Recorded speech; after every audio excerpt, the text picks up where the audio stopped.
Hello everyone, welcome to lecture 14 of the online course on Introduction to Microwave and Optical Metamaterials.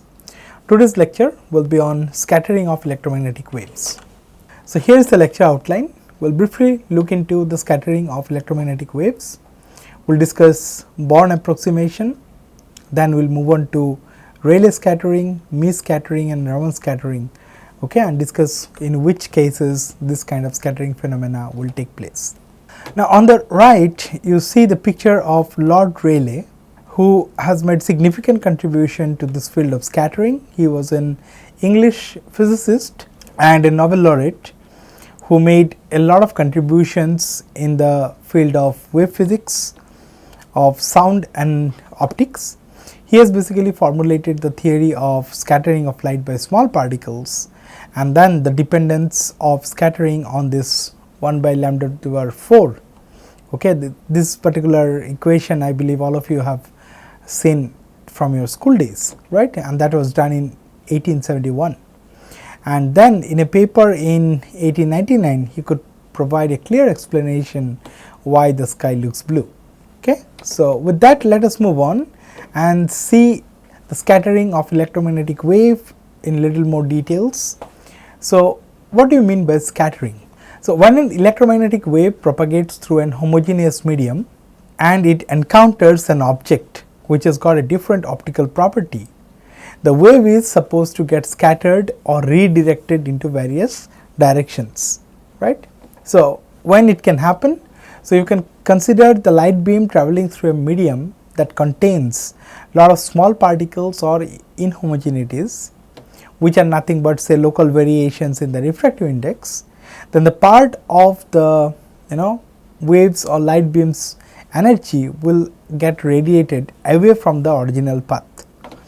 So you can see something like this, that there is a background medium, this is the incident wave which is propagating, and suddenly it encounters an object in its path, and from there it basically scattered away. So some part gets scattered away, remaining will continue to flow in the same direction, right. Now if you go into little bit more details, you can understand that the scattering is occurring from a homogeneous medium which contains localized inhomogeneities, irregularities, or you can say material defects such as grains or suspended particles. Now both the medium and the scatterer, or you can say the scattering object, can be assumed to be dielectric with linear and isotropic optical properties.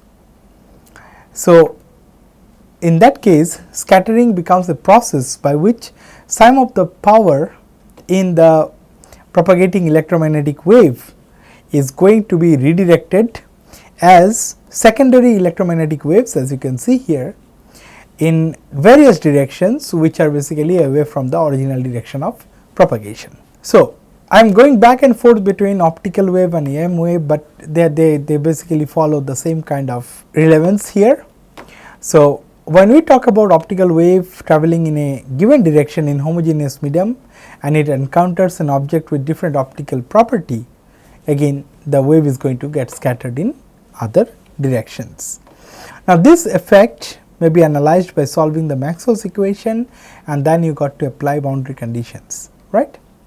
However, there is a way to analytically understand these problems as well, which could exist only in few ideal cases, and a commonly used approximate method in this field is known as the Born approximation.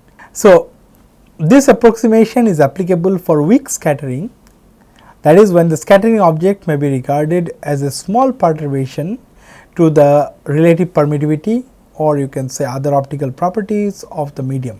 Now to introduce the Born approximation, it is convenient to first address the scattering of scalar waves and then to consequently consider an electromagnetic wave. So let us start with the scalar wave thing. So if you consider the scalar complex amplitude UR that obeys Helmholtz equation, which looks like this: del square plus k square R times u equals 0. Now inside the scattering object, The wave number Kr can be written as Ksr, okay, and in the host medium, which is taken to be uniform, the wave number Kr can be taken as R, okay. So, it is uniform, so it does not have any position dependency, you can simply take as K. So, Kr will be simply K.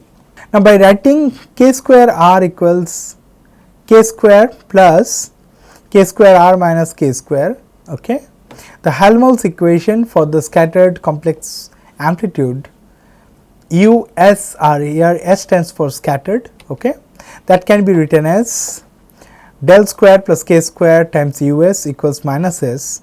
So, what is this minus S? This is with having a source now, okay, and SR is given as K square R minus K square times USR. So, that is basically the localized, which is localized within the volume of the scatterer, and it is 0 outside of it. So, all these fields are basically inside this particular volume of the scatterer, which is a very tiny volume. Now, the solution to this particular equation, del square plus K square times US equals minus S, will take this particular form, which is USR equals integration over the volume of the scatterer S r prime e to the power minus j k modulus r minus r prime divided by 4 pi modulus r minus r prime dr prime. So, here the position which you are calculating, these are the positions are outside the volume V. V is the volume of the scatterer. However, the integral in this particular integral cannot be readily evaluated to determine this particular value, since in accordance you have got SR, you know what SR looks like from the previous slide, and you have seen that SR itself depends on USR, right, which is unknown. So, in the case of weak scattering, you can safely assume that incident wave, which is U naught R, is essentially getting unaffected by the process of scattering within this volume of V, and with that approximation you can write the complex amplitude USR in the expression of this can be approximated as U naught R. So, you are basically removing this dependency, right. So, this is only possible under the approximation that the scattering is very weak. So, you can replace the scattered field with the incident complex amplitude U naught R, okay. So, this is the approximation that you are going to use, and once you put it back, now you have got this term which is dependent on U naught R, and then you can evaluate this particular volume integral and determine the scattered complex amplitude USR, okay. So, here it is implicit in this assumption of weak scattering is a condition that a wave scattered from a point in the scattering volume V is subsequently not scattered from another point.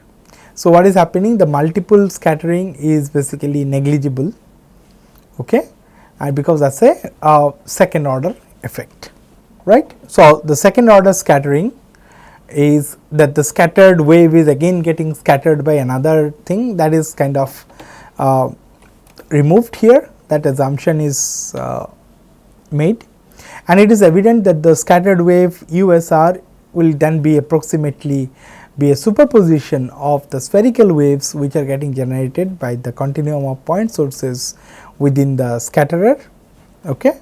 So, at each point or you can consider, so here you can see the diagram, it clearly shows the incident wave which has got a scalar complex amplitude of U naught, and this is the amplitude of the scattered wave US in this particular direction.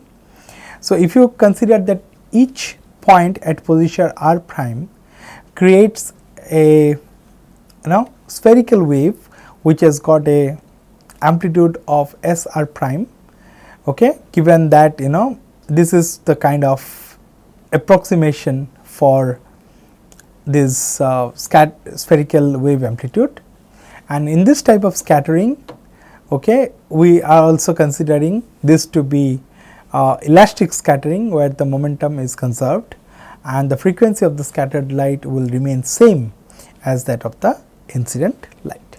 So, that is Born approximation. With that we move on to the next type of scattering, which is Rayleigh scattering, and Rayleigh scattering involves small scatterers. So, it is basically coming from the variations in a medium which are introduced, for example, in the presence of particles whose size are much smaller than a wavelength, or you can think of it coming from random inhomogeneities which are at a scale much finer than the wavelength of the electromagnetic wave or light.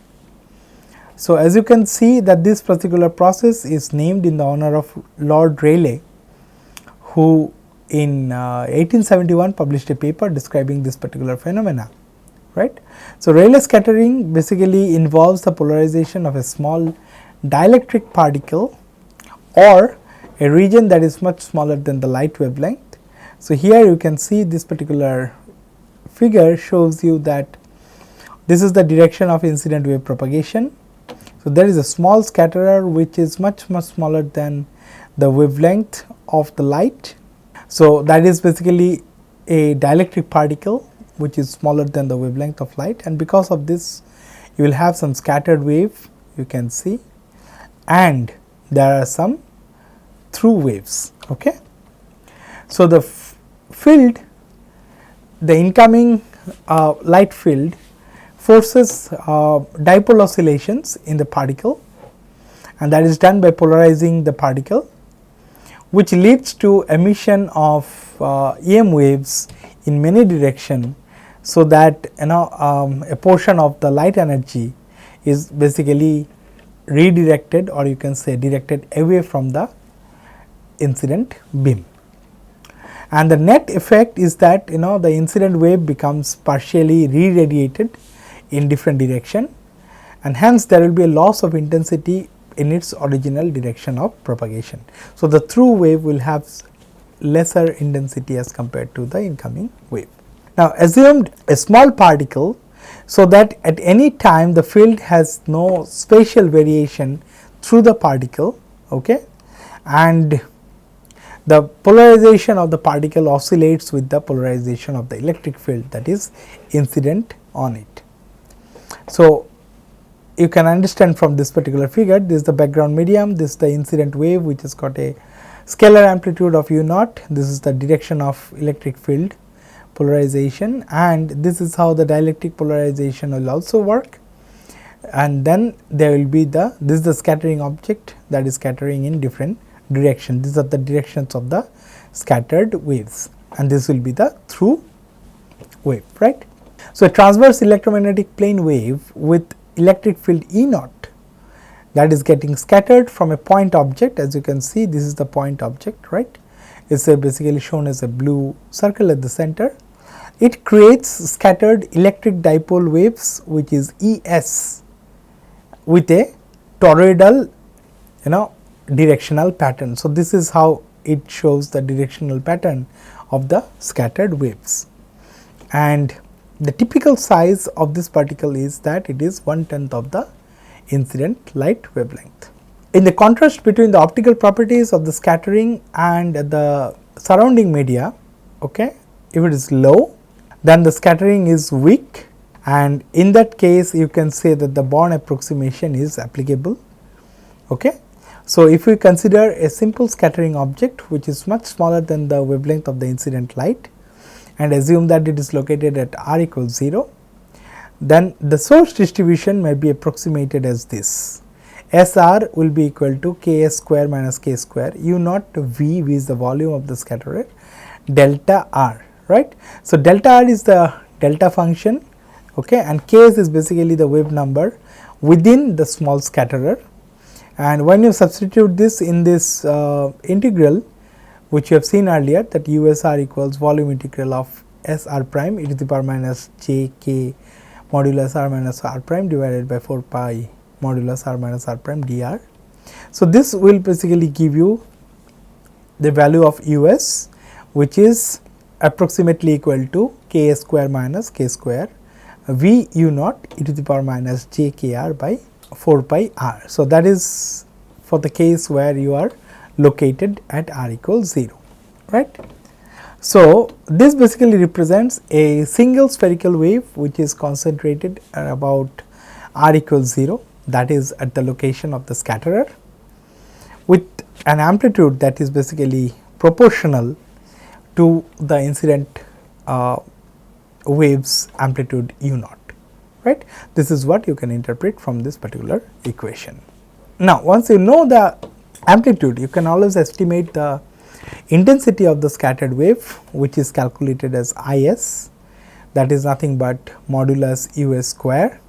So, you simply square it up, you get k square minus k square whole square divided multiplied by v square divided by 4 pi r whole square times I naught, and I naught is nothing but modulus u naught square. Now, since the scattered scalar wave is considered isotropic, so the total scattered power P s equals 4 pi r square I s, and that will become, okay. So, you can write from here that P s will be nothing but 1 by 4 pi k square minus k square whole square v square times I naught, okay. So, this is how you can find out the total scattered power, right, considering the scattered wave is isotropic, right. So, what you can see from here is that the scattered power is basically proportional to the square of the scatterer's volume, because it is proportional to v square. Also, since you can see here that Ks and K, these are both proportional to omega, okay. So, clearly, and then there is a whole square term, okay. So, you can see that there are square and then there is square again.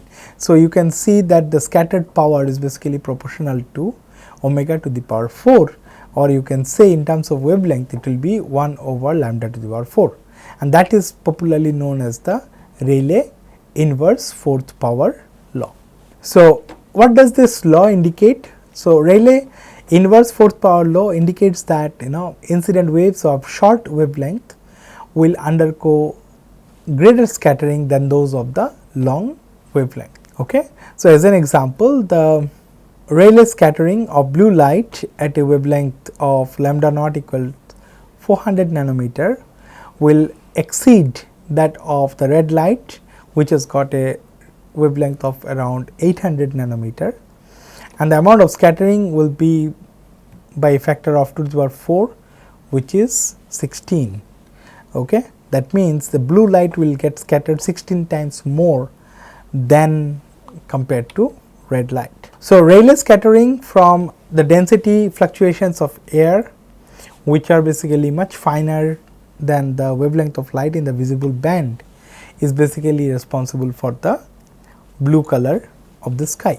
The shorter wavelength, that is blue, is preferentially scattered over a large range of angles, okay, whereas the light arriving directly from the sun is reduced in blue, and therefore, that appears to have a yellowish tint, right. So, if you look into the silica glass optical fibers, their Rayleigh scattering is responsible for the greater attenuation of visible light than the infrared light, right. So, this particular figure also tells you the percentage scattering of direct sunlight as a function of wavelength. So, you can see that red is getting less scattered and blue is having the largest scattering, right. So, when you talk about the scattering of light by air molecules or dust particles, okay, or water droplets that are present in the atmosphere, and from this diagram you can always understand that the blue light is scattered much more than the red light. So, when you look at the sky far away from the sun, our eyes basically receive this scattered light which appears to be blue, and that is why the sky looks blue to us. And if you also wonder why the sky looks red color of the sun at sunrise and sunset, so what happens at sunrise and sunset, the rays come directly from the sun and they have to traverse the longest distance through the atmosphere. So, the short wavelengths such as blue and violet, they are scattered even more during their longer path of travel through the air, and when you look towards the sun, you only see the red color because they are least scattered and they can reach to you, right. So, the long wavelength of the sunrise, or you can say the sunlight, which get hardly scattered by the atmospheric scatterers, and that gives the red color to the sun at those particular time. So, when there is scattering, that means the energy or the intensity of the incoming light is lost. So, the intensity of incoming beam or a light beam in a medium that has got small particles, okay, the intensity of the light will basically decrease as the beam propagates through that medium, and that is because of the Rayleigh scattering. So, you can see that if you have got a medium which has got a lot of scattering centers, the intensity of the incoming light is considered to be I naught, and if you want to measure the intensity as a position of z inside the medium, okay, this is the formula that describes that. So, I equals I naught exponential minus alpha r z.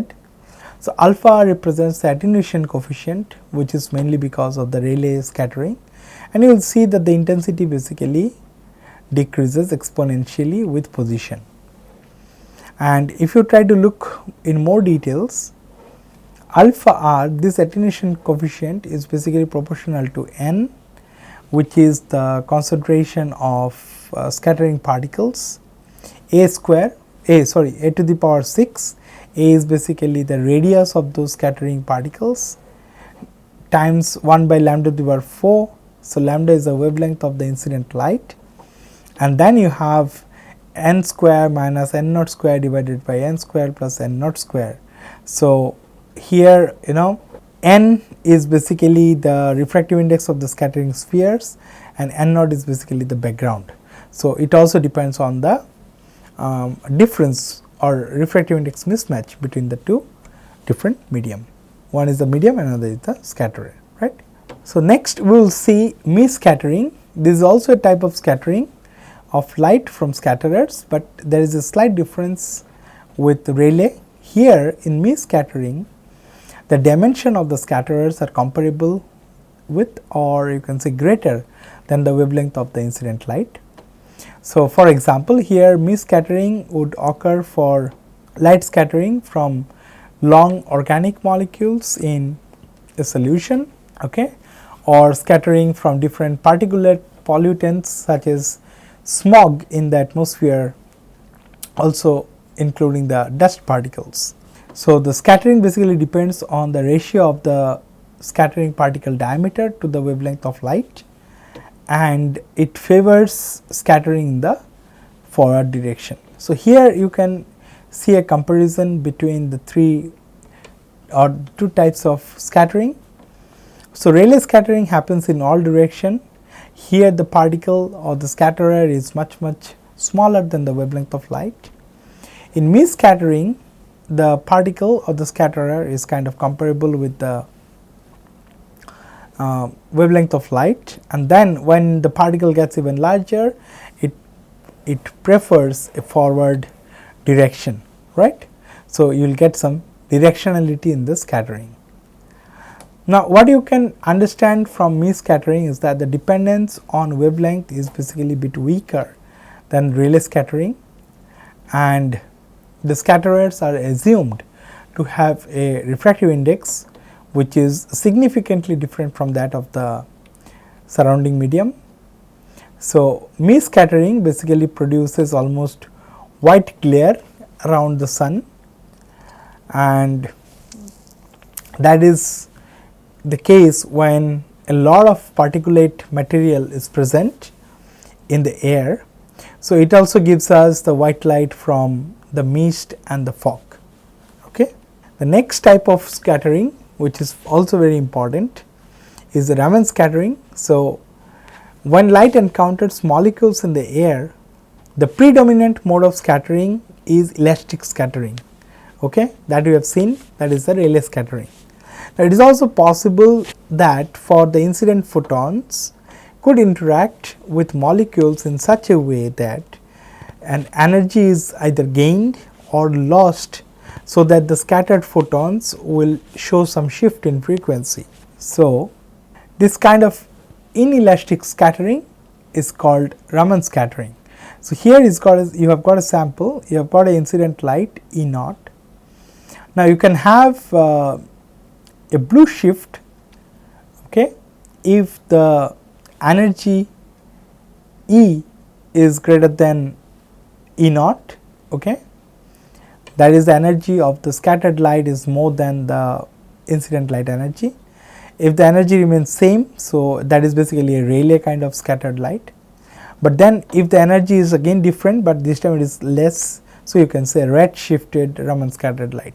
So, all these two possibilities are there, but these are the case where the momentum or the energy is not conserved. So, you are basically seeing inelastic scattering, right. So, the photons from a laser beam will be allowed to interact with molecules and excite the electrons in them, and you will see that the excited electrons will be in a virtual state which is not stable. So, they can immediately fall down to the ground level, and in that process when the electrons lose energy and fall down to ground state, they will basically emit photons. So, there are three scenarios of how light can be re-emitted after energy had been absorbed by an electron. We have already discussed one method can be Rayleigh scattered light, where the two levels are same. You can also have Stokes Raman scattered, okay, and anti-Stokes Raman scattered. So, either of these two, okay. I will go into details and show you which one is which one.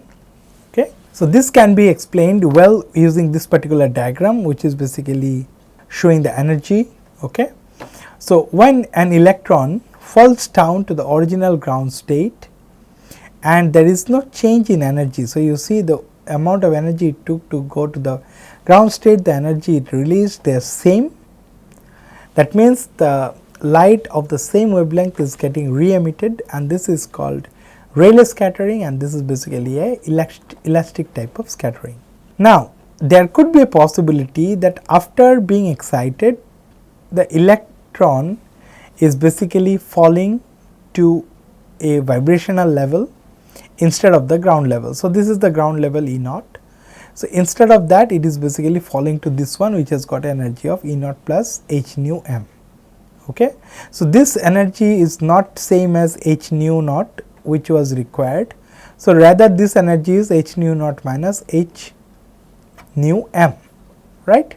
So, in that case, lesser is the energy of the photon. So, it will be emitting a longer wavelength as compared to the incident light. So, this kind of Raman scatterer is called a Stokes Raman scatterer. So, you are getting a red shift in the wavelength because of this. Okay. And then there could be the other possibility also, that if the electron is excited from a vibrational level. So, say the electron is not at the ground level when it was getting excited, as in the previous case. So, let us assume it is basically started from here, that is from a level E naught plus h nu m. It started from here and then it reached to this virtual level with high energy. Now, when the electron falls back, it basically comes down to the ground level. That means, it will have energy of h nu naught plus this particular gap, which is h nu m. So, what is happening? The released photon or the emitted photon is now having more energy as compared to the incident photon. That means, it will result in a shorter wavelength.